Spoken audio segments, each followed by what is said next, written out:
If we think about bone cancer, so bone cancer is the third most common cancer among the teens in the United States. We call bone cancer as osteosarcoma or bone cancer. So in my slide you can see a photo of normal bone as well as a cancerous bone. So now the thing is that whenever we have a bone cancer, the only possibility that we need to do is that we need to take that part of the affected bone out and we need to replace it with some artificial implant or artificial scaffold which closely replicates the structure and function of the bone. And whenever we are doing it, so what we need to do is that, so either before doing that or after doing that, we need to provide chemotherapy. Because whenever we provide if we do not provide chemotherapy, then what will happen? There will be a chance of recurrence of the bone cancer. Now the thing is that, so many research are ongoing to see, we need to do the chemotherapy part, but is there any herb that has the potential to reduce the inflammation at the surgical site, and or like it can also help to reduce of the bone cancer part? Research is still ongoing, and one of the potential candidates could be curcumin from turmeric. So curcumin is the active component of turmeric or haldi. So it has a very good anti-inflammatory properties as well as a chemo-preventive properties. Now what we need to do is that, so these are the properties prescribed in ancient scriptures about curcumin, its anti-inflammatory properties. Now what we need to do is that we need to find out that if we do a clinical trial, whether it is showing any positive effect among the patients or not.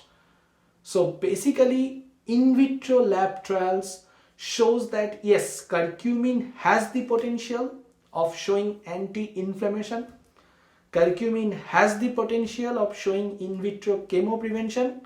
Now the next question comes, can we translate it to pharmaceutical industries?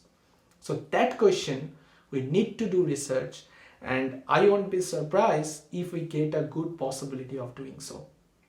Because a significant portion of my research was also to check how does curcumin behave in a biological scale in our lab. Now we need to see that how does it behave in cancer patients. But at the same time, we must remember that curcumin or turmeric is inherently a very hydrophobic molecule. So many researches are ongoing to make it hydrophilic. How to do so? We can do some liposomal formulation, we can do some metal complexation, or we can do some bioavailability enhancer. Because curcumin is a very poorly bioavailable in our body. Whenever we take curcumin, so a significant portion of that just get wasted. It is not well absorbed in our body. That's why we need to improve the curcumin's absorption, the bioavailability of curcumin, and that is a part of research, that how can we make oral formulations of curcumin, how can we make curcumin more bioavailable. That is another aspect of ongoing research. Here comes the application of IKS for modern medicine. If we consider the example of the iron pillar at Delhi. So the iron pillar of Delhi, so it has the anti-corrosive properties. So why it has anti-corrosive properties? There are two popular theories that explain the anti-corrosive properties of this iron pillar. One theory suggested that because Delhi's climate is not very humid, that's why it is showing anti-corrosive properties. But that theory was objected by another class of researchers, and they put an evidence, okay, Delhi is not that humid, that's why you were saying it has anti-corrosive property, but how about Odisha? Odisha is in the coastal zone, and Odisha is way more humid as compared to Delhi. But if we look at the Sun Temple of Konark, we will find out there are also some evidences of this type of iron pillars there, which shows anti-corrosive properties. Then one research group by Professor R. Balasubramaniam at IIT Kanpur, he was a great and very famous metallurgist who worked on this ancient Indian iron pillar. their team found out that these anti-corrosive properties are due to the addition of phosphorus in that iron. Because whenever you make these iron pillars with the addition of phosphorus, that phosphorus creates a protective layer of phosphorus pentoxide, and that is the reason whenever there is a protective layer of phosphorus pentoxide on top of that, because of the presence of phosphorus, that's why air cannot penetrate, air water vapor cannot penetrate through that one, and since the water vapor is not penetrating through that layer, it is not creating any rust on the iron pillar. That was the reason behind the anti-corrosive properties. And just think that about at least more than 5,000 years ago, Indians discovered this novel technology. Another one I would like to mention is Vaimanika Shastra by Maharshi Bharadwaj. So Maharshi Bharadwaj's Vaimanika Shastra describes a lot of things about various aircraft design concept, like how would be the design, how will be the drawing of an aircraft system, how will that function, etc. Another interesting thing to note here is that if we look at most ancient Hindu temples, they place a metallic sharp edge structure like a trishul or a chakra along with some paddy grains, etc., and they put it on top of the temple. So what is the reason? What is the science behind it? Here the metal acts as a conductor and the paddy grains act as an insulator with a rough surface. This combination gives, so that means one conductor metal and another one insulator, the paddy grains. This gives rise to a very high value of capacitance. So whenever there is some thunderstorm, the bounty of charges strikes the metallic rods and percolates to the infinitely teeny paddy grains with high capacitance. And that's why this is the mechanism of a lightning arrestor or a thunder arrestor. So one is metallic part, another one is insulating part. It is making a capacitance, high capacitance value. So that was the few glimpses of engineering in ancient India. So one is from the metallurgical perspective, another one is from the aerospace perspective, and another one is from the electrical engineering and building construction perspective.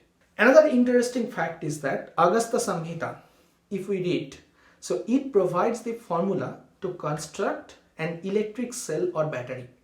So Agasthya Samhita, the text he wrote in the Agasthya Samhita textbook, if we translate that, you can see this in the slide, if we translate that, it means that place a well-cleaned copper plate in an earthenware vessel, cover it first with copper sulfate and then with moist sawdust. After that, put a mercury amalgamated zinc sheet on top of the sawdust to avoid polarization. The contact will produce an energy known by the twins name Mitra Varuna. Water will be split by this current into Pranavayu and Udanavayu. A chain of 100 jars is said to give very effective force. That means the electrolysis of water. How can we generate current by using various types of electrodes? That is the formula of electric cell, that is number one. And another one is, it is also mentioned that a chain of 100 jar, that means a chain of batteries in the series, like how that can be used to enhance the overall current output. India has achieved unparalleled breakthrough in consciousness engineering over the past 5,000 years. In ancient India, the study of cognitive science and consciousness was referred to as Atma Vidya, meaning the science of self or consciousness science. The Advaita philosophy asserts that consciousness is a unified and pervasive entity. So consciousness is a unified entity. That was asserted by the Advaita philosophy. Now modern science, if you look at modern science, they have recently started accepting through various theories that consciousness exists in all living beings, which is different than a body-mind complex. For example, so if we consider it as body, mind and soul, so modern science, they used to consider the body-mind complex only, but now they have started understanding and they have started digging up these studies. This study is called as the cognitive science. And cognitive science is now telling that okay, that that consciousness exists in all living beings. So they have started accepting this now, modern science. Now the next question comes: can AI build a conscious machine? Is it possible to build a conscious machine through artificial intelligence? Let us hypothetically assume that AI is able to build a machine which is conscious of its existence. The next question will come: will it deviate or will it contradict with the Vedantic principle of consciousness? The answer is no. Even if I hypothetically assume that AI, let's say after 50 years, so far AI cannot do that, but let's say after 50 years or 100 years, AI is AI made it possible. Even though it will not violate the Vedantic principle of consciousness, because Vedantic principle of consciousness tells us consciousness is only one unit and we all are the part of that unit. So consciousness is basically the reflection of light in the mirror, something that is illuminating the mirror, but it is not the mirror itself. Something that is illuminating the mirror, it is like the consciousness. So consciousness is there in all living entity, and there is only one unit of consciousness which is pervading the whole universe. We all are a part of that. So infinitive. So basically, if consciousness is infinitive, then I am also part of infinitive. XYZ person is also part of infinitive. So the whole consciousness is infinitive, and we all are the part of this. So we all are also infinitive. So that is the idea. That means infinitive plus infinitive equals to infinitive, or infinitive minus infinitive, that is also equals to infinitive. That's why even if AI reaches its highest level of discovery, it is not going to violate the Vedantic principle of consciousness. That's the message we should remember.